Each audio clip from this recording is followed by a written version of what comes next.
Hello everyone, Gayatri से edu world में आप सभी का स्वागत है। दोस्तों, आज के लेक्चर में हम डिस्कस करेंगे अर्ली मिडाइवल इंडिया के बारे में और इसके अंतर्गत हम जो टॉपिक डिस्कस करने वाले हैं वो है इस्लामिक इन्वेजन। इस टॉपिक के अंतर्गत हम लोग डिस्कस करेंगे इस्लाम की उत्पत्ति कैसे हुई, कैसे यह धर्म विश्व के बहुत बड़े क्षेत्र में बहुत ही तीव्र गति से फैला और उसके बाद भारत पे किन किन आक्रमणकारियों ने आक्रमण किया और उसके बाद इन आक्रमणों का भारत पर क्या प्रभाव पड़ा। तो ये सारे टॉपिक्स आज के लेक्चर में हम डिस्कस करेंगे। तो चलिए बिना समय गवाए आज का ये लेक्चर शुरू करते हैं। उससे पहले अगर आप इस चैनल पर नए हैं तो प्लीज़ चैनल को सब्सक्राइब कीजिए और बेल आइकन को जरूर दबाएं ताकि आपको सारी लेटेस्ट अपडेट्स मिलती रहें। तो चलिए दोस्तों, आज का लेक्चर शुरू करते हैं। तो आज जो हमारा लेक्चर का टॉपिक है वो है इस्लामिक आक्रमण का युग, 7वीं सदी से 12वीं सदी तक का समय। मतलब कि जब सल्तनत काल की शुरुआत नहीं हुई थी तो उससे पहले भारत पर किन आक्रमणकारियों ने आक्रमण किया और इस्लाम किस तरह से भारत में फैला, तो उसके बारे में हम आज के लेक्चर में डिस्कस करेंगे। तो इस टॉपिक के अंतर्गत जो हम सब टॉपिक्स डिस्कस करेंगे वो हैं इस्लाम का संक्षिप्त इतिहास, मतलब पहले इस्लाम की एक छोटी सी हिस्ट्री हम जानेंगे। उसके बाद भारत पर अरबों का आक्रमण कैसे हुआ, तो पहले जो पहला भारत में इस्लामिक इन्वेजन हुआ था वो था अरबों का, तो उसके बारे में हम डिस्कस करेंगे। उसके बाद उत्तर भारत के राज्य जो थे, जो जिस समय भारत पर इस्लामिक इन्वेजन हो रहे थे, जिस समय भारत पर ये आक्रमणकारी आक्रमण कर रहे थे, उस समय उत्तर भारत में कौन कौन से राज्य थे, तो उन राज्यों को राजपूत राज्य कहा जाता था क्योंकि वो किंगडम्स मुख्यतः राजपूत ही थे। तो उसके बारे में हम डिस्कस करेंगे। उसके बाद महमूद गजनवी, जो कि एक बहुत ही बहुत ही खतरनाक आक्रमणकारी था जिसने भारत पर आक्रमण किया था, तो उसके बारे में हम डिस्कस करेंगे। उसके बाद मोहम्मद गौरी, जिसने भारत में भारत की मतलब उत्तर भारत की पूरी दशा ही बदल के रख दी और उत्तर भारत में इसी के बाद पहली बार एक केंद्रीकृत मुस्लिम शासन स्थापित हुआ। इसके बाद इन सभी आक्रमणों का भारत पर क्या प्रभाव पड़ा, तो इसके बारे में भी हम डिस्कस करेंगे। तो सबसे पहले हम जान लेते हैं इस्लाम का एक संक्षिप्त इतिहास। तो इस्लाम धर्म के जो पैगंबर माने जाते हैं वो हैं हजरत मोहम्मद। तो हजरत मोहम्मद का जन्म हुआ था 570 ईस्वी से 576 ईस्वी में और इनकी मृत्यु हुई थी 632 ईस्वी में। इनके बचपन का नाम था अल अमीन। तो ये जब छोटे थे तो इनकी बहुत ही छोटे उम्र में ही इनके माता पिता की डेथ हो जाती है। उसके बाद ये अपने फैमिली में उनके अंकल के यहाँ इनके चाचा के यहाँ इनका पालन पोषण होता है। उसके बाद आगे चल के ये क्या करते हैं, आगे चल के ये जब देखते हैं कि पॉलीथेइज्म बहुत फैला हुआ है, मतलब कि बहु ईश्वरवाद है, लोग बहुत सारे देवी देवताओं की पूजा करते हैं, मूर्तियों की पूजा करते हैं, तो ये सब देखकर इन्हें लगा कि हाँ ये सब गलत है। तो इन्होंने क्या किया, एक एकेश्वरवाद धर्म की स्थापना करने की इन्होंने नींव रखने की इन्होंने सोची। तो जब ये सब बातें ये करने लगे तो लोग इनके विरोध में आने लगे। तो जब लोग इनके विरोध में आए तो इन्होंने क्या किया, जब ये सब बातें ये करने लगे तो सब लोग इनके विरोध में जाने लगे और उस सब विरोध से बचने के लिए इन्होंने क्या किया, इन्होंने अपनी जान बचाकर ये मक्का से मदीना की ओर गए। तो जब ये मक्का से मदीना की ओर गए तो इनकी इस यात्रा को हिजरी सन के नाम से जाना जाता है। हिजरी सन मतलब ये इस्लामिक कैलेंडर है। इस्लामिक कैलेंडर में इसे हिजरी सन के नाम से जाना जाता है और इसे हम नॉर्मल कैलेंडर की तरह नहीं देख सकते। जैसे हमने विक्रम संवत देखा था, शक संवत देखा था या ग्रेगोरियन कैलेंडर हमारा जो है, तो उसके एक जो मतलब डेट फिक्स्ड होती है, लेकिन हिजरी सन की जो डेट है ये फिक्स्ड नहीं है, ये एक लूनर कैलेंडर है, ये चांद के हिसाब से काम करता है। तो हिजरी सन मक्का से मदीना की जब इन्होंने यात्रा की थी तो इसे ही हम हिजरी सन के नाम से जानते हैं। इनको जो ज्ञान की प्राप्ति हुई थी, ऐसा कहा जाता है कि इनको खुदाई इल्हाम मतलब कि ज्ञान की प्राप्ति हुई थी हीरा नाम की गुफा में और वो उस समय इनकी उम्र थी 40 वर्ष की। ठीक है, तो 40 वर्ष की अवस्था में इनको हीरा नाम की गुफा में ज्ञान की प्राप्ति हुई। उसके बाद क्या हुआ, ये इन्होंने खुद इस्लाम नाम के एक धर्म की स्थापना की और इन्होंने क्या बोला कि ये ईश्वर के दूत हैं, ये जो बोल रहे हैं वो ईश्वर का पैगाम है, तो ईश्वर का पैगाम ये लेकर आए, इसलिए इनको इस्लाम का पैगम्बर कहा गया। इस्लाम की जो मुख्य धार्मिक पुस्तक है वो है कुरान और इस्लाम का जो मुख्य केंद्र है वो है मक्का और मदीना। तो मक्का और मदीना ये इस्लाम के मुख्य केंद्र है। आज भी मक्का और मदीना में लोग यात्रा करने जाते हैं। तो हजरत मोहम्मद साहब जो थे, इनकी आइडियोलॉजी क्या थी, इनकी आइडियोलॉजी ये थी कि एकेश्वरवाद में ये विश्वास करते थे। इनका मानना था कि इस्लाम जो है, इस्लाम ही एकमात्र धर्म है और ये सभी में मतलब सभी को इस धर्म को अपनाना चाहिए और ये मतलब बहुईश्वरवाद या मूर्ति पूजा इन सब का ये पूरा विरोध करते थे। और दूसरी बात क्या है, ये जो है जो भी नॉन मुस्लिम थे, मतलब जिन्होंने इस्लाम स्वीकार नहीं किया, ये उन्हें काफिर कहते थे। और इन्होंने ये भी एक रास्ता बताया था कि इस्लाम का प्रचार करने का एक रास्ता ये भी है कि धर्मांतरण किया जाए। तो भारी मात्रा में धर्मांतरण को भी इन्होंने सपोर्ट किया था और इसके अलावा इन्होंने आक्रमण का भी रास्ता अपनाया था ताकि जो है इस्लाम को बहुत ही तेज़ी से फैलाया जा सके। तो जो इस मैप में आप देख सकते हैं, ये जो आपको डार्क कलर का एरिया दिख रहा है, ये है हज़रत मोहम्मद साहब द्वारा फैलाया गया इस्लाम का एरिया। ठीक है, तो इस एरिया को हज़रत मोहम्मद साहब ने ही कनकर कर लिया था। मतलब पहले क्या हुआ कि ये मक्का से मदीना गए, उसके बाद वहाँ से जब इन्होंने ज्ञान की प्राप्ति हुई, ये जब अपने उपदेश देने लगे, जब इन्होंने धर्म का प्रचार किया, तो इनके सपोर्ट में बहुत सारे जो अमीर व्यक्ति थे, बहुत सारे वहाँ के जो एलाइट लोग थे, बहुत सारे जिनके पास बहुत धन दौलत थी, पैसा था, सामंत वगैरह थे, वो सब इनके संपर्क में आए और इनका समर्थन करने लगे। तो उन सभी का समर्थन बटोरते बटोरते इन्होंने, समझ लीजिए एक तरह की इन्होंने एक सेना स्थापित कर ली, और उसके बाद वो सब लेकर ये वापस आए, और उसके बाद उन्होंने मक्का में धीरे धीरे करके क्या किया, इस्लाम का प्रचार किया, और धीरे धीरे इस्लाम को उन्होंने पूरे अरब में फैला दिया। तो ये पूरे इलाके में इन्होंने इस्लाम का प्रचार किया था, और प्रचार किया था क्या, इन द सेंस ये प्रचार भी करते थे, आक्रमण भी करते थे। तो बहुत तरीक़ों से इन्होंने यहाँ पे इस्लाम का प्रचार किया। और चूँकि इस्लाम बहुत ही उस समय सरल मालूम होता था, क्योंकि यहाँ के जो लोग थे ये मुख्यतः ट्राइब्स थे। ठीक है, तो ट्राइब्स थे, मतलब उन लोगों में ज़्यादातर, उन लोगों में नियम कानून और इन सब चीज़ों की ज़्यादा बाध्यता नहीं थी। तो जब उनके सामने ये कि इस तरह से अगर कोई व्यवस्थित धर्म इनके सामने आया, तो उन लोगों ने स्वतः ही उसको स्वीकार करना शुरू किया, और जिन्होंने स्वीकार नहीं किया उनको स्वीकार करना पड़ा। तो इस तरह से कर कर इस्लाम बहुत ही तीव्र गति से फैला। आगे आप देख सकते हैं कि जब हज़रत मोहम्मद साहब की मृत्यु हुई, तब इस्लाम का नेतृत्व किसके हाथ में आया। जब हज़रत मोहम्मद साहब की मृत्यु हो गई, तो उन्होंने अपना जो मतलब नेतृत्व वो किसको सौंपेंगे, ये उन्होंने कभी किसी को उत्तराधिकार दिया ही नहीं। तो क्या हुआ, ये नेतृत्व गया खलीफाओं के हाथ में। मतलब कि जो उनके फॉलोअर्स थे, जो उनका पालन करते थे, इस्लाम के प्रचार में उनकी मदद करते थे, उनमें से जो मुख्य था वही खलीफा बना। ठीक है, तो इस तरह से खलीफा पद की शुरुआत हुई। तो ये जो खलीफा का पद था, ये मुख्यतः होता क्या था। खलीफा जो होता था, ये इस्लाम धर्म का धार्मिक और राजनीतिक प्रमुख होता था। मतलब शुरुआत में जब खलीफा का पद बनाया गया, तो वो धार्मिक प्रमुख भी था प्लस राजनीतिक प्रमुख भी था। मतलब कि ये लोग जो है, इन्होंने क्या किया, शुरुआत में इन्होंने धर्म का बहुत ही तीव्र गति से, बहुत ही तेज़ी से प्रचार किया। तो प्रचार करने के लिए क्या करते थे, ये मुख्यतः इन्होंने आक्रमण का मार्ग अपनाया। इन्होंने क्षेत्रों पर आक्रमण किया और उन क्षेत्रों को इस्लाम धर्म स्वीकार करने के लिए मजबूर किया। कुछ लोगों ने स्वतः स्वीकार किया और कुछ लोगों ने मजबूरी में स्वीकार किया। हज़रत मोहम्मद साहब की जब मृत्यु हो गई, तो खिलाफत नामक संस्था बनी, और इसके जो पहले खलीफा बने वो थे अबू बकर। ठीक है, तो अबू बकर जो थे, ये इसके सबसे पहले खलीफा बने। जो हमारी सबसे पहले जो खलीफा की जो शुरुआत हुई थी, उसका नाम पड़ा रशीदुल खलीफत। इसमें 4 मुख्य खलीफा हुए। पहले हैं अबू बकर, जो कि सबसे पहले खलीफा थे, दूसरे हज़रत उमर, तीसरे हज़रत उस्मान और चौथे हज़रत अली। तो ये 4 यहाँ पे मुख्य खलीफा हुए। रशीदुल खलीफा जो है वो 632 ईस्वी से 661 ईस्वी तक रही, और इसमें 4 ही मुख्य खलीफा हुआ। उनको 4 राइटली गाइडेड खलीफा बोला जाता है।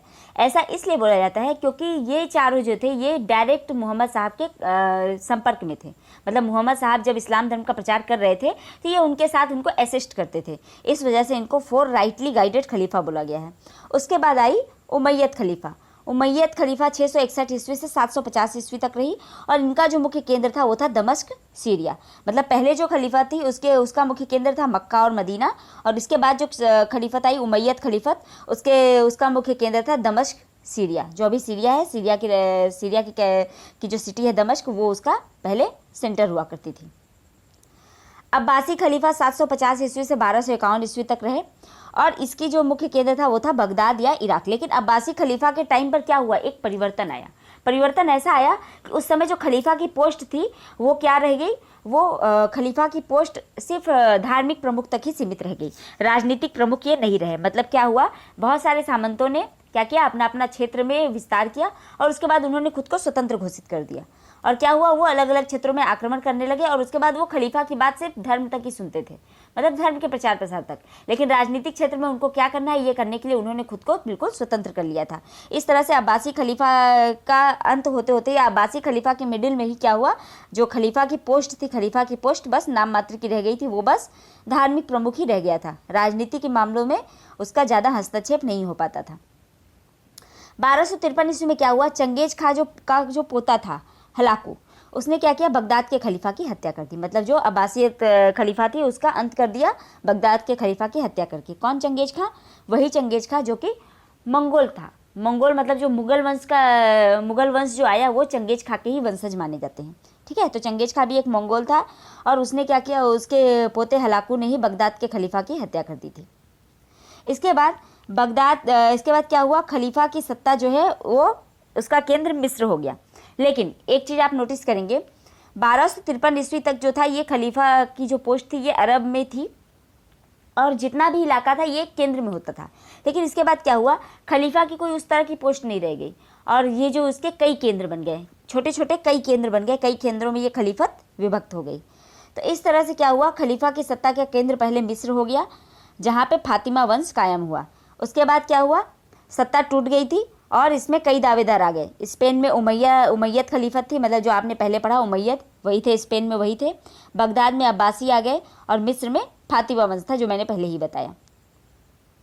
उसके बाद क्या हुआ, 1517 ईस्वी में वापस जो है टर्की वो मजबूत हुआ और वहाँ पे ओटोमन एम्पायर की स्थापना हुई और उन्होंने खुद को ओटोमन खलीफा घोषित किया। इस प्रकार से 1517 से 1924 ईस्वी तक ये ओटोमन एम्पायर साबुत रहा।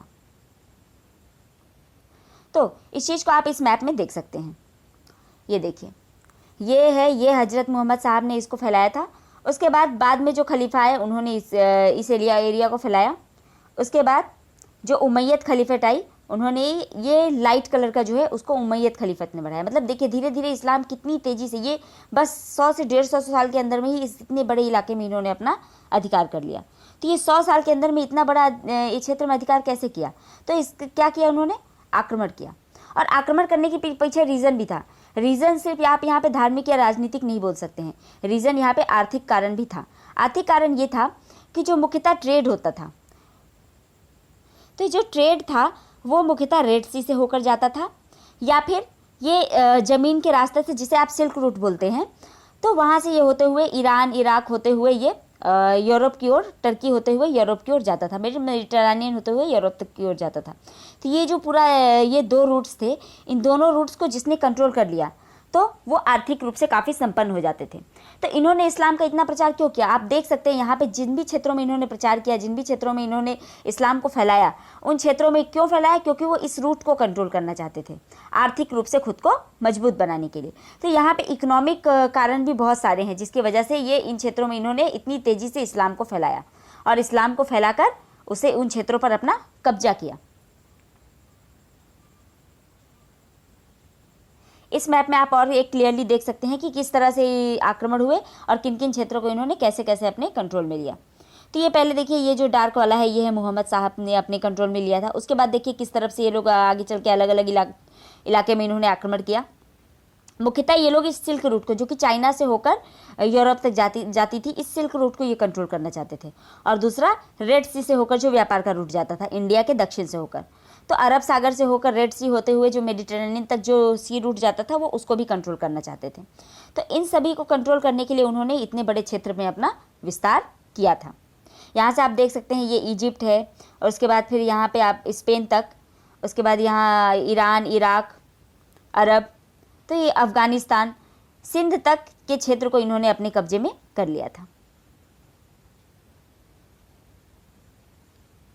तो अब हम आएंगे भारत पर पहला जो इस्लामिक इन्वेजन हुआ था, मतलब पहला जो अरबों का आक्रमण हुआ था भारत पर, उसके बारे में हम डिस्कस करेंगे। तो हालांकि हमें हिस्ट्री में ये पढ़ाया गया है कि जो पहला आक्रमण हुआ था वो 712 ईस्वी में मोहम्मद बिन कासिम के नेतृत्व में हुआ था। लेकिन बात इतनी सी नहीं है, इससे पहले भी अरब के बहुत सारे जो छोटी छोटी टुकड़ियों में अपने सामंतों को भेजकर अरबों ने यहाँ पे आक्रमण करवाए थे, क्योंकि उनको पता था कि भारत जो है एक रिच क्षेत्र है, यहाँ पे बहुत ही मतलब उपजाऊ भूमि है और बहुत यहाँ पे इकोनॉमी बहुत डेवलप्ड है, तो वो यहाँ इस पर पहले से ही इनकी नज़र थी। तो भारत पर पहला जो इस्लामिक इन्वेजन हुआ था वो होता अरबों का आक्रमण, जो कि हुआ था 712 ईस्वी में। किसने किया था? मोहम्मद बिन कासिम ने। मोहम्मद बिन कासिम ने जब भारत पे आक्रमण किया था तो वो उमैयद खलीफा जो था बगदादी गवर्नर, उसके द्वारा वो यहाँ पे भेजा गया था। इसकी उम्र उस समय थी मात्र 17 साल। तो 17 साल की उम्र में ही इसने यहाँ पे आक्रमण किया और सिंध पर आक्रमण करके वहाँ पे उसने अपना शासन स्थापित किया। और इस समय उसने किसको हराया था? जो सिंध का शासक था, हिंदू शाही शासक दाहिर, उसको उसने हरा दिया था। चचनामा एक पुस्तक है जिसके लेखक हैं अली अहमद। उस पुस्तक से हमें पता चलता है कि जो सिंध के राजा दाहिर सेन को बेरहमी से उसने कत्ल कर दिया था। किसने? मोहम्मद बिन कासिम ने। और उसकी जो पुत्रियां थी, मतलब जो उसकी पुत्रियां या उसके राज्य की जो औरतें थी, उनको बंधक बनाकर वो ईरानी के खलीफाओं के लिए भेज दिया था उसने। ठीक है, तो इस तरह से वो यहाँ पर आए। लेकिन एक चीज़ हम कह सकते हैं कि अरब जो थे वो थोड़े टॉलरेंट थे, मतलब वो ज़्यादा वो लोग कन्वर्जन पे ध्यान नहीं देते थे, मतलब धर्मांतरण पे वो बहुत ज़्यादा ध्यान नहीं देते थे। उनको मेनली अपनी इकोनॉमी को बढ़ाना था, उनको अपना एरिया बढ़ाना था, अपनी इकोनॉमी को बढ़ाना था, ट्रेड रूट्स को कैप्चर करना था और अपने क्षेत्र को बढ़ाकर क्या करना था, खुद को अमीर बनाना था, खुद को इकोनॉमिकली डेवलप्ड बनाना था। ये जो कन्वर्जन का सिस्टम आया, ये कन्वर्जन का सिस्टम उस समय भी था, बहुत अधिक मात्रा में नहीं था। ज़्यादातर ये तब हुआ जब टर्की आए, मतलब महमूद गजनवी और मोहम्मद गौरी, इन लोगों के टाइम पे ये कन्वर्जन बहुत ही भारी मात्रा में हुआ और बहुत ही भारी मात्रा में लोगों को इस्लाम कबूल करवाया गया। कासिम ने क्या किया, पहले सिंध को जीता, पंजाब को जीता, फिर मुल्तान को जीता और इन सब क्षेत्रों को अपने अधीन कर लिया। तो एक चीज़ आप देखेंगे, ये जो जब ये इस तरह की ये इलाके अगर सिंध के क्षेत्र को ये अपने कब्जे में कर लेते हैं तो उसके बाद क्या है, उसके बाद सीधे भारत की बाउंड्री आ जाती है। अब भारत में एंटर करने के लिए उनके लिए रास्ते खुल जाते हैं। तो ये इन क्षेत्रों पे आक्रमण करना, इन क्षेत्रों को जीत लेना, मतलब क्या होता है, खैबर, बोलन, गोमाल जो 3 दर्रे हैं जिनसे भारत में एंटर किया जा सकता है, तो इन दर्रों पे भारत में एंटर किया जाता है, ये तो इन्हीं क्षेत्रों में थे। मतलब कि इनके लिए तो अब रास्ता खुल गया, ये कभी भी भारत में घुस के आक्रमण कर सकते थे। 10वीं सदी तक खलीफा का साम्राज्य छोटे छोटे टुकड़ों में बट गया। अब छोटे छोटे टुकड़ों में बट गया इन द सेंस, देखिए कैसे, ऐसे कि जैसा कि आप इस मैप में देख रहे हैं, खलीफा क्या था, पहले सिर्फ अरब के क्षेत्र में था। ठीक है, धीरे धीरे जब इन्होंने अपना साम्राज्य बढ़ाया तो यहाँ पर जब ये उत्तर की ओर बढ़े, जब ये बढ़े, जब यहाँ कजाकिस्तान है, तुर्कमेनिस्तान है, तो इस इलाके में जब वो बढ़े तो यहाँ पे जो रहते थे वो थे तुर्क, और वो थे मुख्यतः ट्राइब्स। वो ट्राइब्स थे, वो किसी धर्म वगैरह को वो नहीं मानते थे। तो इन्होंने क्या किया, इन्होंने वो लड़ने में, लेकिन बहुत बड़े लड़ाके थे, वो लड़ते बहुत अच्छा थे। तो जैसा कि आप देख सकते हैं कि इस क्षेत्र में मुख्यतः खलीफा का शासन था। लेकिन क्या हुआ, धीरे धीरे इन्होंने जब आक्रमण करके अपना साम्राज्य विस्तार शुरू किया, तो जब ये इस इलाके में जब पहुँचे तो ये इलाका काफ़ी बीहड़ है। ठीक है, यहाँ पे ज़्यादा उपजाऊ भूमि नहीं है और मुख्यतः रेगिस्तान है। तो इस इलाके में कौन रहते थे, इस इलाके में रहते थे टर्किस। तो टर्की जो यहाँ पे रहते थे, तुर्क लोग जो रहते थे, वो मुख्यतः थे ट्राइब। तो ट्राइबल लोग ये लड़ने में बहुत अच्छे थे। और क्या होता था, ये क्या करते थे, ये मुख्यतः लूट मार करके ही अपना जीवन बिताते थे।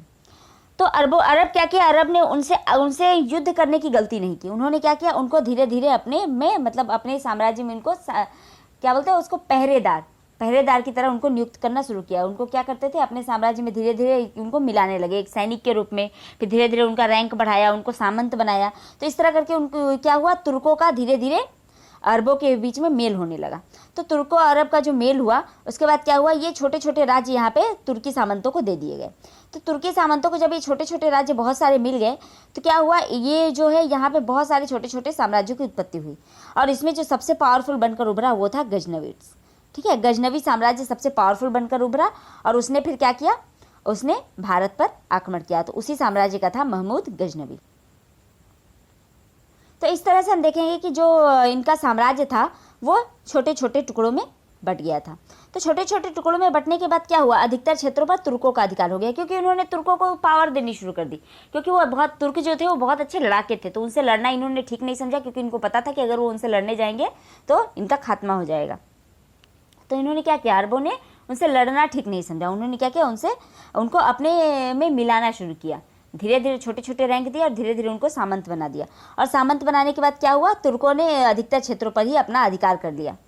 खलीफा का मुख्यतः धार्मिक पद ही रह गया, मुख्यतः अब वो राजनीति से उसका कोई लेना देना नहीं रहा।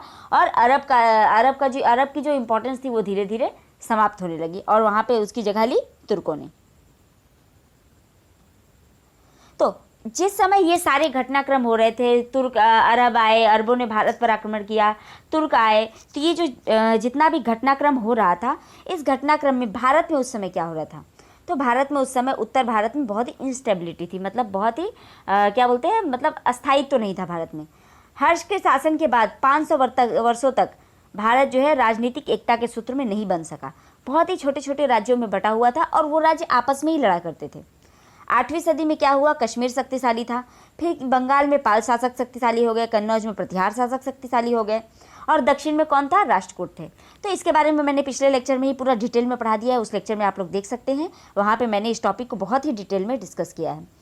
तो जो बंगाल में पाल शासक थे, कन्नौज में प्रतिहार शासक थे, कश्मीर के शासक थे, उसके बाद हिंदूशाही शासक थे। तो ये जितने भी राजवंश आए, इन राजवंशों ने क्या किया? इन राजवंशों ने इनको रोकने की कोशिश की, लेकिन क्या हुआ? ये कमज़ोर पड़ गए। क्यों कमज़ोर पड़ गए? क्योंकि ये एकजुट नहीं हो पाए, ये हमेशा लड़ते रहते थे, ये आपस में ही लड़ते रहते थे। तो जब आपस में ही लड़ते रहते थे, बाहर से आक्रमण होगा तो कैसे जो है ये टैकल कर पाएंगे? तो इसी तरह से यही इनकी गलती थी, जो कि हम लोग आगे देखेंगे भी किस तरह से ये चीज़ इन्हें काफ़ी भारी पड़ी। अफगानिस्तान में हिंदूशाही राजवंश था और ये अरब और ईरान राजाओं से ये लोग लड़ाई कर रहे थे। मतलब कि अफगानिस्तान में क्या हुआ? अफगानिस्तान में ये लोग लड़ रहे थे कि अरब लोग जो है एंटर ना कर पाएँ, तो वहाँ पे इन्होंने उसको रोक के रखा हुआ था। हिंदू राजाओं को काबुल शाह या महाराज धर्मपति भी कहा जाता था, और इन राजाओं में मतलब जो हिंदूशाही राजा थे अरब या जो अफगानिस्तान के, उनमें मुख्य थे कल्लार, सामंतदेव, अष्टपाल, जयपाल, आनंदपाल, त्रिलोचनपाल, भीमपाल आदि। तो ये सारे जो थे ये मुख्यतः इन्होंने ही रोक के रखा हुआ था। ठीक है, जयपाल और आनंदपाल इन्होंने महमूद गजनवी से भी लड़ाई करी थी, तो ये भी हम आगे देखेंगे। तो जैसा कि मैंने बताया, भारत बहुत ही छोटे छोटे राजवंशों में टूटा हुआ था, उत्तर भारत। तो उस समय उत्तर भारत और मध्य भारत में टोटल 30 राजवंश थे, और उसमें मुख्य थे ये गुर्जर प्रतिहार, जिनका शासन था कन्नौज में। बंगाल में पालों का शासन था। दिल्ली और अजमेर पर चौहान वंश का शासन था। तोमर दिल्ली में थे। तोमर वंश पहले दिल्ली में था, ठीक है, लेकिन क्या हुआ? तोमर वंश ने चौहानों को अपना साम्राज्य, मतलब तोमर वंश के बाद दिल्ली पे चौहानों का शासन हो गया।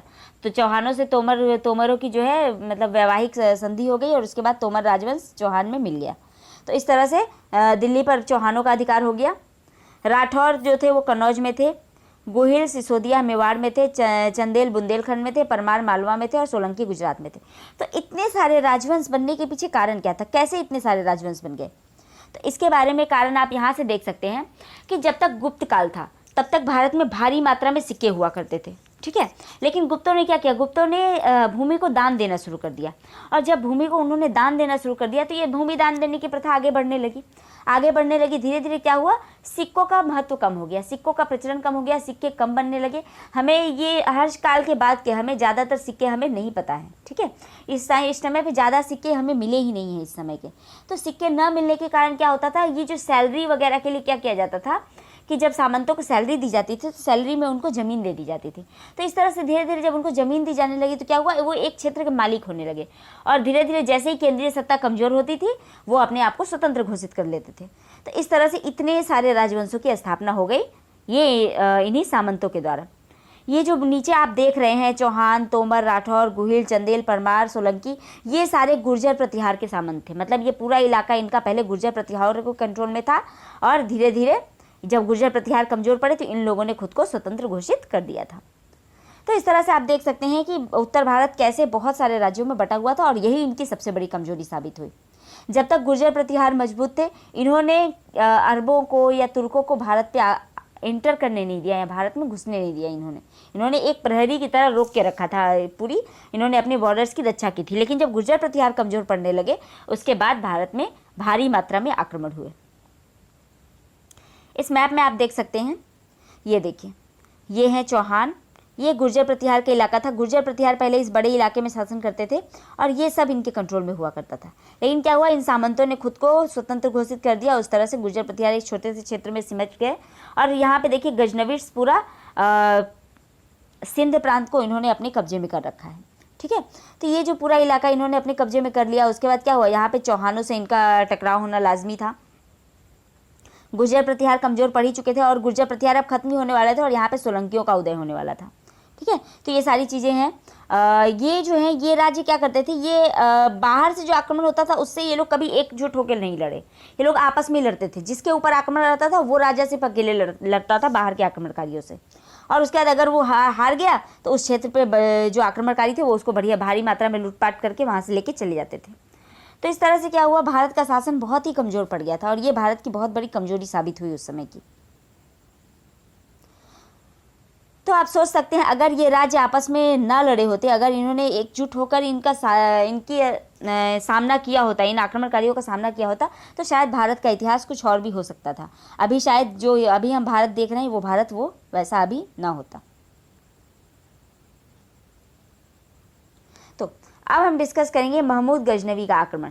महमूद गजनवी 1998 ईस्वी से 1030 ईस्वी के बीच में इसने भारत पे लगभग 17 आक्रमण किए, और 17 बार जब इसने भारत पे आक्रमण किया तो ऐसा एक भी आक्रमण नहीं हुआ जो इसका विफल रहा। मतलब सब आक्रमणों में इसने जीत हासिल की, भारी मात्रा में लूटपाट की, कत्लेआम किया, मंदिर तोड़े, मूर्तियाँ तोड़ी, और उसके बाद वो यहाँ से भारी मात्रा में धन लूट कर ले गया, और यहाँ से बहुत सारे स्लेव्स को, बहुत सारे विद्वानों को ले गया, और वहाँ पर जाके उनको या तो सेवा में लगाए या तो उनको मृत्युदंड दिया। तो गजनवी जो है ये गजनी प्रांत से आए थे, और ये गजनी प्रांत है अफगानिस्तान में। तो अफगानिस्तान के गजनी प्रांत से ये गजनवी आए थे।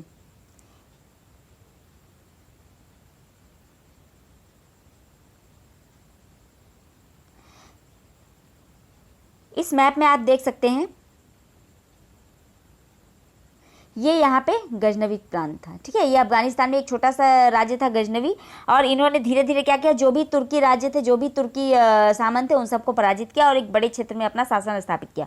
उसके बाद क्या होता था, गजनवी क्या करता था, गजनवी एक तरफ जो है वो यहाँ के इधर आक्रमण करता था भारत के ऊपर, ठीक है, लेकिन भारत पे आक्रमण करने का उसका उद्देश्य राज्य हासिल करना नहीं था। उसका उद्देश्य भारत पे आक्रमण करने का सिर्फ इतना सा था कि वो यहाँ से भारी मात्रा में लूटपाट करके, धन जमा करके, सैनिकों को ले जाके, दासों को ले जा करके वो क्या करता था, वो यहाँ पे अपने को मजबूत करता था। उसके बाद ये वेस्ट की तरफ आक्रमण करता था और वेस्ट में अपने साम्राज्य को बढ़ाने की कोशिश करता था, ठीक है। तो इस तरह से ये दोनों, इसका यही उद्देश्य था। एक साल पहले वो इधर आक्रमण करता था, फिर दूसरे साल वो उधर आक्रमण करता था।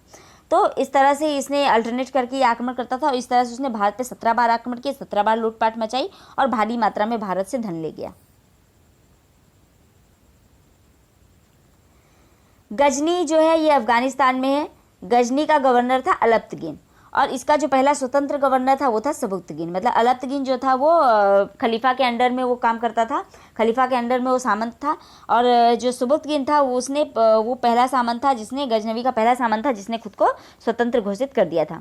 और सबुक्तगीन के बाद उसका पुत्र महमूद गजनवी शासक हुआ। गजनवी ने पश्चिम और मध्य भारत में लगभग 17 बार आक्रमण किया और भारी मात्रा में लूटपाट मचाई थी। और उसका आक्रमण करने का उद्देश्य सिर्फ इतना था कि मंदिरों को नष्ट करो, लूटपाट मचाओ और लोगों को गुलाम बनाकर ले जाओ। तो लोगों को, महिलाओं को, स्त्रियों को, सबको यहाँ से गुलाम बनाकर ले जाता था, लूटपाट मचाता था, और मंदिरों को उसने भारी मात्रा में नष्ट किया, भारी मात्रा में मंदिरों को क्षति पहुंचाई। इसका जो दूसरा आक्रमण हुआ था उसके अंतर्गत उसने सीमांत प्रदेशों के शासक जयपाल को हराया था। जैसा मैंने पहले ही बताया कि उसने जयपाल को हराया था, और उसके बाद जयपाल को पराजित करने के बाद उसने बेहिंद पर अधिकार कर लिया। तो गजनवी, ऐसा नहीं है कि गजनवी ने सिर्फ लूटपाट के लिए आक्रमण किया, उसने सिंध पर अपना साम्राज्य भी स्थापित किया था। तो बेहिंद पर जब उसने अपना साम्राज्य स्थापित कर लिया, तब जयपाल में ऐसा इतिहासकारों का कहना है कि जयपाल से जब ये हार बर्दाश्त नहीं हुई तो उसने क्या किया, उसने आत्मदाह कर लिया, उसने खुद को जो है अग्नि के हवाले कर दिया। और ऐसा क्यों किया? ऐसा इसलिए किया क्योंकि उस समय जो राजपूत थे उनमें ये चीज़ रहता था, ये एक ईगो की बात होती थी कि अगर वो युद्ध हार गए मतलब कि अब उनको जीने का कोई हक नहीं है, तो वो अपने जीवन को युद्ध से जोड़कर देखते थे। मतलब हार वो बर्दाश्त नहीं कर सकते थे। इसलिए उन्होंने क्या किया, उन्होंने एक हारे हुए व्यक्ति का जीवन जीने से अच्छा उन्होंने मरना पसंद किया और उन्होंने आत्मदाह कर लिया था।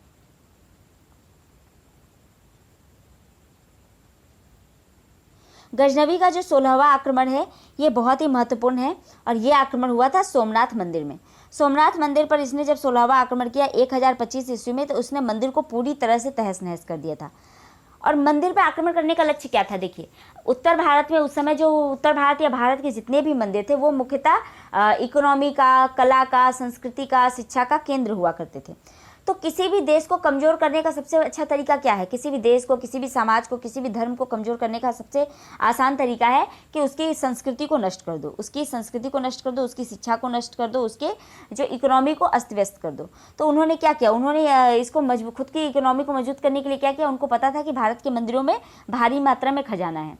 तो उन्होंने पहला टारगेट मंदिरों को ही बनाया, मंदिरों को लूटपाट मचाई, मंदिरों को तोड़ा, और तोड़कर उन्होंने इस तरह से उन्होंने क्या किया, लोगों के अंदर से एक डर बैठा दिया कि वो आक्रमण करेंगे तो वो सब कुछ तहस नहस कर देंगे। सोमनाथ पर विजय प्राप्त करने के बाद वहाँ के प्रसिद्ध मंदिरों को तोड़ दिया और उस पर धन प्राप्त किया। मंदिर गुजरात में समुद्र तट पर अपनी अपार संपत्ति के लिए प्रसिद्ध था। इस मंदिर को लूटते समय महमूद ने लगभग 5,000 ब्राह्मणों और हिंदुओं का कत्ल कर दिया था। तो इसने लगभग 50,000 ब्राह्मणों का कत्ल किया और हिंदुओं का भी कत्ल कर दिया था। पंजाब के बाहर किया गया महमूद का ये अंतिम आक्रमण था। मतलब उसके बाद अंतिम आक्रमण जो उसका था वो पंजाब में किया उसने, वो 17वां आक्रमण था। और उसके पहले जो 16वां आक्रमण था सोमनाथ मंदिर, ये पंजाब के बाहर किया गया उसका अंतिम आक्रमण था। अंतिम आक्रमण उसने पंजाब पर किया था जाटों के विरुद्ध। अलबरूनी जो लेखक है किताब उल हिंद या तहकीक हिंद का, वो महमूद गजनवी के साथ ही भारत आया था। और अलबरूनी ने यहाँ पे क्या किया, बनारस में रह के उसने संस्कृत सीखी और बहुत सारी किताबों का अध्ययन किया। उसके बाद उसने किताब उल हिंद या तहकीक हिंद किताब लिखी थी, जिसमें उसने भारत के बारे में बहुत सारी बातें बताई हैं और ये आजकल के इतिहासकारों के लिए बहुत बड़ा सोर्स है। इसके अलावा गजनवी के साथ फिरदौसी भी आया। फिरदौसी की पुस्तक है शाहनामा, जिसमें फारस के राजाओं का कालक्रम दिया हुआ है। मतलब फारस में कौन कौन से राजा हुए उनका कालक्रम शाहनामे में दिया हुआ है। तो उस समय राजाओं को शाह कहा जाता था, इसीलिए इस पुस्तक का नाम शाहनामा पड़ा। इसके अलावा इतिहासकार उतबी, तारीख सुबुक्तगीन का लेखक बेहाकी भी उसके साथ भारत में आए थे। बेहाकी को इतिहासकार लेनपुल ने पूर्वी पेप्स की उपाधि दी है। ठीक है, तो लेनपुल ने पूर्वी पेप्स की उपाधि किसे दी, बेहाकी को। अब हम देखेंगे मोहम्मद गौरी का आक्रमण। तो भारत में मोहम्मद गौरी का आक्रमण हुआ था 1175 ईस्वी से 1206 ईस्वी के बीच में। मतलब 1175 ईस्वी से 1206 ईस्वी तक भारत में मोहम्मद गौरी ने कई बार आक्रमण किया और 1206 ईस्वी के बाद गौरी की जब मृत्यु हो गई तो उसके बाद भारत में सल्तनत काल की स्थापना हुई। तो ये मुख्यतः अफगानिस्तान के गौर प्रांत के थे। तो गजनी, जब महमूद गजनवी की मृत्यु हो गई तो उसके बाद क्या हुआ, महमूद गजनवी की मृत्यु के बाद उसके उत्तराधिकारी उतने पावरफुल नहीं थे, तो गजनी प्रांत जो था वो थोड़ा कमज़ोर पड़ गया। जब वो कमज़ोर पड़ा तो गौर प्रांत खुद को मजबूत घोषित कर दिया। मतलब इन्होंने अपनी भी, ये भी तुर्क थे, इन्होंने भी अपनी स्वतंत्र सत्ता स्थापित कर रखी थी और जैसे ही गजनवी का प्रांत जो है कमज़ोर पड़ा, इन्होंने खुद को स्वतंत्र घोषित किया, इन्होंने खुद को मजबूत बनाया और उसके बाद इन्होंने अपना क्षेत्र विस्तार किया और भारत पर भी आक्रमण किया। मोहम्मद गौरी का भारत में जो पहला आक्रमण था वो 1175 ईस्वी में मुल्तान पर हुआ था। मुल्तान वही क्षेत्र है जहाँ पे दर्रे हैं जिससे भारत में एंटर किया जा सकता है, तो इसने पहले भारत में एंट्री का मार्ग अपना खोल लिया। 1178 ईस्वी में उसने गुजरात पर आक्रमण किया और उस समय गुजरात पर चालुक्य डायनेस्टी का शासन था, मूलराज द्वितीय। और मूलराज द्वितीय का जो भाई था उसने क्या किया था, भीम द्वितीय ने उसको कायद्रा नामक स्थान पर आबू पर्वत के पास बहुत ही बुरी तरह से हराया था, बहुत ही बुरी तरह से पराजित किया था और मोहम्मद गौरी को अपनी सेना लेके वहाँ से भागना पड़ा था। ठीक है, तो ऐसा क्यों हुआ, ऐसा होने के पीछे कारण था, आप इस मैप को देख सकते हैं। मोहम्मद गौरी ने क्या किया, मोहम्मद गौरी ने यहाँ पे सीधे आक्रमण किया, पहले मुल्तान के इलाके को लिया, उसके बाद क्या किया, उसने सीधे ये रेगिस्तान से होते हुए, मतलब थार डिजर्ट से होते हुए गुजरात पे आक्रमण करने का प्लान बनाया। लेकिन ये क्या है, ये इलाका जो है यहाँ पे पानी नहीं है, ये बहुत ही रेगिस्तानी इलाका है, कहाँ कहाँ पे पानी मिलेगा इसकी इनको नॉलेज नहीं थी। तो क्या हुआ, इनका प्लान जो है क्या हुआ, रास्ते में ही इनकी आधी सेना बहुत कमज़ोर पड़ गई, आधे लोग तो रास्ते में ही मर गए। तो ये जो चीज़ें हुई इससे क्या हुआ, इनकी सेना पहले ही कमज़ोर पड़ चुकी थी और जब इन्होंने सोलंकियों से सामना किया, सोलंकियों से इनका सामना हुआ तो ये बड़ी आसानी से हार गए। लेकिन दूसरी बार क्या हुआ, दूसरी बार गौरी ने क्या किया, अपने रास्ते को बदला और फिर उसने क्या किया, उसने दिल्ली होते हुए इन क्षेत्रों को जीतने की कोशिश की। ठीक है, उसने अपना रास्ता ही बदल लिया क्योंकि उसको पता था कि वापस से अगर वो इस तरफ से सीधा जाएगा तो वो फिर से वही हाल होगा इसका। तो ये गजनवी से काफ़ी प्रभावित था क्योंकि गजनवी ने जो रूट फॉलो किया था, ये इसने भी सोचा कि मैं भी गुजरात को लूटूंगा, सोमनाथ मंदिर वगैरह जो भी यहाँ पे मंदिर है उनको लूटूंगा, फिर से अपना खुद को उतना ही धनवान बनाऊंगा, उतना इकोनॉमिक के लिए खुद को मजबूत बनाएंगे, क्षेत्रों पर अपना विस्तार करेंगे। तो ये सारी चीज़ें इसके दिमाग में थी, तो इसने भी गजनवी का रूट ही फॉलो किया। लेकिन गजनवी क्या था, गजनवी थोड़ा बुद्धिमान था, उसने क्या किया, उसने पंजाब से होते हुए आगे के क्षेत्रों के ऊपर उसने आक्रमण किया, लेकिन लूटपाट मचा के वो चला गया, उसने कभी भी शासन स्थापित करने की कोशिश नहीं की। गौरी ने क्या किया, गौरी ने सीधे थार डिजर्ट से एंटर करने की कोशिश की और यही उसकी गलती साबित हुई। तो इस तरह से भीम द्वितीय ने गौरी को बहुत ही बुरी तरह से हराया। 1169 ईस्वी में उसने पेशावर पर अधिकार कर लिया और 1186 ईस्वी में पंजाब पर अधिकार कर लिया। तराइन का जब प्रथम युद्ध हुआ 1191 ईस्वी में, तो मोहम्मद गौरी का सामना पृथ्वीराज चौहान से हुआ। तो जब उसने पंजाब को अपने अधिकार में कर लिया, पेशावर को अपने अधिकार में कर लिया, तो अब तो जाहिर सी बात थी कि चौहानों से उनका सामना होना ही था। तो चौहानों का जो उस समय शासक था वो था पृथ्वीराज चौहान। पृथ्वीराज चौहान ने तराइन के प्रथम युद्ध में मोहम्मद गौरी को बहुत ही बुरी तरह से हराया। तो ये क्यों उस समय हरा पाए? क्योंकि उस समय जो पृथ्वीराज चौहान था, पृथ्वीराज चौहान का साथ बहुत सारे राज्यों ने दिया था। तो बहुत सारे राज्यों को एकत्र करके उसने एक संयुक्त सेना बनाई और उसने मोहम्मद गौरी को हराया था। लेकिन प्रथम युद्ध में हराने के बाद मोहम्मद गौरी को उसने छोड़ दिया। उसने मोहम्मद गौरी को छोड़ दिया और यही उसकी सबसे बड़ी गलती हुई। द्वितीय युद्ध तराइन का हुआ था 1192 ईस्वी में। 1192 ईस्वी मतलब 1 साल बाद। गौरी ने क्या किया? गौरी ने उनकी सेना देख ली थी, किस तरह से वो लोग युद्ध लड़ते हैं ये देख लिया था, उनकी सेना कितनी मजबूत है ये देख लिया। तो उसी हिसाब से उसने 1 साल खुद को तैयार किया। उसके बाद वो दुगनी ताकत के साथ उसने भारत पर आक्रमण किया और पृथ्वीराज चौहान के साथ उसका युद्ध हुआ, जिसमें पृथ्वीराज चौहान की पराजय हुई। तो पृथ्वीराज चौहान की पराजय के पीछे एक कारण ये भी माना जाता है कि जब एक युद्ध वो जीत गया था तो उसने सोचा कि गौरी अब वापस नहीं आएगा और उसने बस अपनी बाउंड्री को थोड़ा सुरक्षित कर लिया और वो निश्चिंत हो गया। और फिर निश्चित होने के बाद उसने क्या किया? उसने आसपास के राज्यों के साथ वापस युद्ध करना शुरू कर दिया। मैंने बताया था कि ये जो छोटे छोटे राज्य थे ये आपस में ही लड़ा करते थे। तो उसने पृथ्वीराज चौहान ने आसपास के राज्यों से युद्ध लड़ना शुरू कर दिया। तो जब आसपास के राज्यों से युद्ध लड़ेंगे तो क्या बड़ा साम्राज्य बनाने के लिए तो वो राज्य जब आपको जरूरत होगी तो वो तो आपका साथ देंगे नहीं। तो यही हुआ द्वितीय युद्ध में। द्वितीय युद्ध के टाइम पर पृथ्वीराज चौहान बिल्कुल तैयार नहीं था और अचानक से गौरी ने आक्रमण किया और इसमें पृथ्वीराज चौहान की बुरी तरह से पराजय हुई। उसके बाद एक और इम्पॉर्टेंट युद्ध जो कि एग्जाम में पूछता है वो है 1194 ईस्वी का चंदावर का युद्ध, जो कि गौरी और जयचंद के बीच में हुआ था और जिसमें जयचंद की पराजय हो गई थी और उसके बाद जयचंद को भी गौरी ने मार दिया था। तो इस मैप में आप देख सकते हैं इतने बड़े क्षेत्र में ये गौरी का पूरा रूट था। यहाँ तक उसने पूरा काशी तक उसने आक्रमण किया था। और आक्रमण में इन्होंने क्या किया? इनके आक्रमण में मुख्यतः इन्होंने क्या किया? इन्होंने धन लूटा, लूटपाट मचाई, यहाँ से सेवक ले गए, यहाँ से वो गुलाम ले गए और उसके बाद फिर उन्होंने मंदिरों को लूटा, मूर्तियाँ तोड़ी, मंदिरों को तोड़कर वहाँ मस्जिद बनवाए। तो ये सारी चीज़ें गौरी ने की थी। मोहम्मद गौरी ने उत्तर भारत के क्षेत्रों को जीतकर वहाँ पर कुतुबुद्दीन ऐबक को गवर्नर नियुक्त किया था। गौरी की मृत्यु के बाद कोई उत्तराधिकारी नहीं था तो कुतुबुद्दीन ऐबक ने ही खुद को सुल्तान घोषित किया और 1206 ईस्वी में गुलाम वंश की नींव डाली। एक बात यहाँ नोट करने लायक ये है कि 1203 ईस्वी में बख्तियार खिलजी जो था वो भी गौरी का ही एक गवर्नर था। उसने बंगाल और बिहार पर आक्रमण किया था, ठीक है। और बंगाल और बिहार पर आक्रमण करते समय उसने कई बौद्ध विहारों, मंदिरों और शिक्षा के केंद्रों को नष्ट कर दिया था।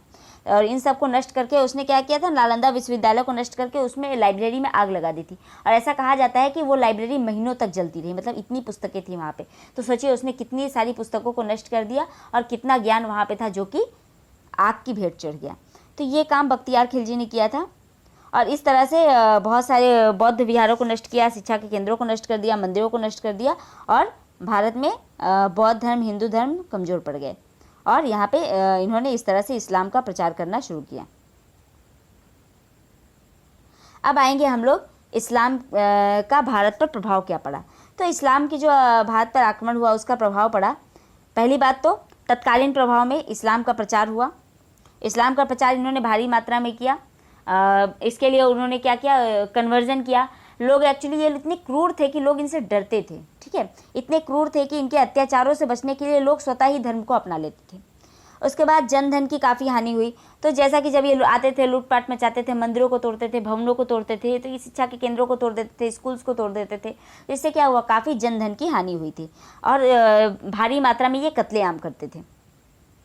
भारतीयों की कमजोरी प्रकट हुई। भारतीयों की कमजोरी कैसे प्रकट हुई? जब इन्होंने सिंध पर आक्रमण किया और इन क्षेत्रों को जब इन्होंने देखा तो इनको पता चला कि भारत में जो अंदर छोटे छोटे राज्य हैं तो आपस में ही लड़ते रहते हैं। तो ये कमजोरी इनको पता चल गई और इसी का इन्होंने फ़ायदा उठाया। इन्हें यह भी पता चला कि भारत के जो युद्ध नीति है ये कमज़ोर है। कैसे कमज़ोर है? भारत में युद्ध होता था तो ये लोग मुख्यतः हाथी का प्रयोग करते थे, लेकिन जो तुर्क थे ये घोड़ों का प्रयोग करते थे। तो हाथी की मात्रा में घोड़े जो थे वो ज़्यादा द्रुतगामी होते हैं, ज़्यादा तेज़ी से आगे बढ़ते हैं और बहुत ही तीव्र गति से अटैक करते हैं। तो घोड़े से अटैक करना ज़्यादा ईजी होता था। इसकी वजह से भारत की सेना युद्ध में कमज़ोर साबित हुई। कला और साहित्य को आघात पहुंचाया। तो इन्होंने भारी मात्रा में मंदिरों को तोड़ा था, पुस्तकें जला दी थी, लाइब्रेरीज खत्म कर दी थी, बौद्ध विहार, मंदिर इन सबको खत्म कर दिया था, जिससे भारत के कला और साहित्य को भी बहुत नुकसान हुआ था। ये बहुत सारे क्या करते थे? बहुत सारे विद्वानों को, लेखकों को यहाँ से ले गए और उनको अपने क्षेत्र में ले जाकर गजनी में या गौर में, अफगानिस्तान के इलाके में, अपने क्षेत्र में ले जाकर क्या करते थे, वो उनका कत्ल करवा देते थे। तो ये सब काम भी इन्होंने किया है। तो इस तरह से भारत के कला और साहित्य को बहुत आघात पहुंचा था। और इसका जो फाइनल क्या हुआ, उसके बाद तुर्क सत्ता भारत में स्थापित हुई, मतलब 1206 ईस्वी से गुलाम वंश की स्थापना हुई, जिसने भारत में एक एकीकृत शासन स्थापित किया। और इसके दूरगामी प्रभाव क्या पड़े? दूरगामी प्रभाव ये पड़े कि भारत एक केंद्रीय सत्ता के संपर्क में आया। मतलब 500 ईस्वी के बाद, मतलब जब 550 ईस्वी के बाद हर्ष का शासन जब समाप्त हो गया, तो उसके बाद भारत में क्या हुआ कि एक केंद्रीय सत्ता की कमी आ गई। उत्तर भारत बहुत ही बिखरा हुआ था, तो उसको वापस केंद्रीकृत किया गुलाम वंश के रूप में इन तुर्कों ने। जाति प्रथा पर काफ़ी प्रभाव पड़ा। जाति प्रथा पर प्रभाव पड़ने का कारण क्या था? जो यहाँ की जो हिंदू जातियाँ थीं, हिंदू धर्म थे, वो कई जातियों में बटे हुए थे। लेकिन इस्लाम क्या था? इस्लाम में एकाकी थी, एकाकीपन था, मतलब वो एकता थी, उसमें एक रूपता दिखती थी। तो ये जो एक रूपता थी, ये पहली बात तो ये चीज़ जो है लोगों को आकर्षित की। दूसरी बात क्या है, ये बहुत क्रूर होते थे, ये जितने आक्रमणकारी थे बहुत क्रूर थे। तो ये काफ़ी अत्याचार करती थी जनता के ऊपर, क्योंकि अत्याचारों से बचने के लिए जनता ने क्या करती थी, डर से इस्लाम को अपना लेती थी। तो ये जब चीज़ें होने लगी तो लोगों ने क्या किया, जाति प्रथा को और कठोर कर दिया। जाति प्रथा को जब और कठोर कर दिया गया ताकि इस्लाम जो है और आगे ना बढ़ सके, तो जाति प्रथा को और ज़्यादा कठोर कर दिया गया। तो भारत के समाज में जाति प्रथा इस वजह से ज़्यादा कठोर रूप से सामने आई। नई प्रकार की स्थापत्य कला का उदय हुआ। मतलब कि क्या हुआ, फारसी जो अरबों की और फारसियों की जो स्थापत्य कला थी, उसका भारत की स्थापत्य कला से मिश्रण हुआ और नई स्थापत्य कला भारत में आई, जो कि हमें उस समय की बहुत सारी मज़ारों में, मस्जिदों में और उसके बाद बहुत सारी इमारतों में हमें वो देखने को मिलती है। जो कुतुबुद्दीन ऐबक ने 2.5 दिन का झोपड़ा बनाया था, जो कि एक स्कूल को तोड़कर बनवाया गया था, उसमें भी ये स्थापत्य कला हमें दिखाई पड़ती है। कला और शिक्षा पर भी इसका काफ़ी प्रभाव पड़ा। तो भारत की शिक्षा में फारसी का इंट्रोडक्शन हुआ, कला में जो है फारसी कला का उद्भव हुआ। तो इस तरह से बहुत सारी चीज़ें जो है भारत पे इसका बहुत बड़ा प्रभाव पड़ा। ये जो इस्लामिक आक्रमणकारी थे और जो पहले आक्रमणकारी थे, इनमें एक बेसिक डिफरेंस क्या था? पहले भी देखिए, ग्रीक हैं, कुषाण हैं, हुन हैं, इन्होंने भारत पे आक्रमण किया, पार्थियन से इन्होंने भारत पे आक्रमण किया। लेकिन ये जो इस्लामिक थे, जो इस्लामिक आक्रमणकारी थे, इनमें दोनों में क्या डिफरेंस था? डिफरेंस बस इतना था कि जो वो आक्रमणकारी थे वो भारत में आए तो भारत की संस्कृति से वो मिल गए। ठीक है, उन्होंने भारत की संस्कृति को अपनाया, भारत में अपना शासन स्थापित किया और भारत में उनकी संस्कृति को उन्होंने अपनाया और यहाँ की सभ्यता से, यहाँ के समाज से वो घुल मिल गए। लेकिन जब ये यहाँ पे आए तो इन्होंने क्या किया, इन्होंने अपनी सभ्यता को, अपनी संस्कृति को भारतीयों पर थोपा और भारत में इस्लाम को फैलाया। तो ये जो है, ये एक बेसिक डिफरेंस था पहले के आक्रमणकारियों और इस्लामिक आक्रमणकारियों में। तो आज का लेक्चर यहीं तक। आपको ये लेक्चर कैसा लगा ज़रूर बताइए। अच्छा लगा तो इसे अधिक से अधिक लोगों को शेयर कीजिए। तो मिलते हैं अब अगले लेक्चर में, तब तक के लिए नमस्ते, थैंक यू, जय हिंद।